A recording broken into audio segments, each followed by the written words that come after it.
रायगडच्या पोलीस अधीक्षक ॲक्शन मोडवर, LCBचे 6 पोलीस निलंबित। स्थानिक गुन्हे अन्वेषण शाखेच्या पोलीस उपनिरीक्षकासह 6 जणांच्या कार्यपद्धतीवर गंभीर प्रश्नचिन्ह निर्माण झाले आहे। एका गुन्ह्यातील कामकाजात संशयास्पद कामगिरी केल्याचा ठपका ठेवत त्यांना निलंबित करण्यात आले आहे।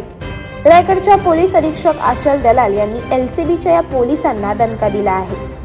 मिळालेल्या माहितीनुसार MH03CP1623 या क्रमांकाच्या महिंद्रा बोलेरो पिकअपमध्ये 200 किलो वजनाचे 1 लाख रुपये किमतीचे तांबे व स्टील धातूचे तुकडे भरलेले असून ती गाडी रोहा तालुक्यातील वरसगाव कमानी जवळ उभी करून ठेवली होती।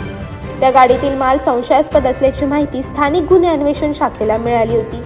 पथकाने 1 एप्रिल रोजी सकाळी छापा टाकला। त्यानंतर कोलाड पोलीस ठाण्यात या प्रकरणी अदखलपात्र गुन्हा दाखल केला। या प्रकरणी पालघर जिल्ह्यातील गांगणेपाडा येथील प्रमोद कुमार यादव यांच्या विरोधात गुन्हा दाखल केला होता। एका बंद कंपनीतील माल चोरीला गेल्याचा गुन्हा माणगाव पोलीस ठाण्यात दाखल झाला होता। या प्रकरणातील काही मुद्देमाल माणगाव पोलिसांनी जप्त केला होता।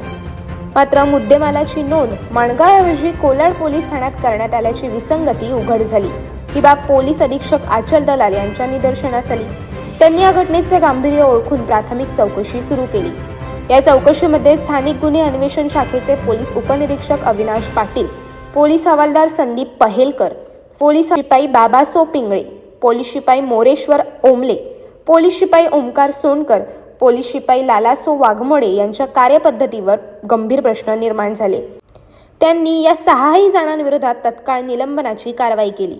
पोलीस उपनिरीक्षकांसह अन्य निलंबित अधिकारी व कर्मचारी यांची निलंबनाच्या कालावधीत नियंत्रण कक्ष अलिबागमध्ये हजेरी ठेवली आहे।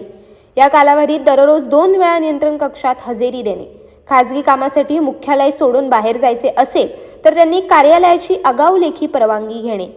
निलंबन अधिकारी व कर्मचारी यांनी सरकारी किट ओळखपत्रासह अलिबाग पोलीस ठाण्यात जमा करणे। निलंबित कालावधीत खासगी नोकरी व्यापार केल्यास गैरकृत्याबद्दल दोषी ठरवून त्यांच्या विरोधात कार्यवाही केली जाईल। विभागीय चौकशीमध्ये अंतिम निर्णय होईपर्यंत निलंबित ठेवण्यात येईल असे आदेश पोलीस अधीक्षक आचल दलाल यांनी दिले आहेत। अशाच अनेक घटना आणि बातम्या जाणून घेण्यासाठी सबस्क्राईब करा आमचे YouTube चॅनल KV न्यूज आणि इन्स्टा पेज कृषीवल न्यूजला फॉलो करा।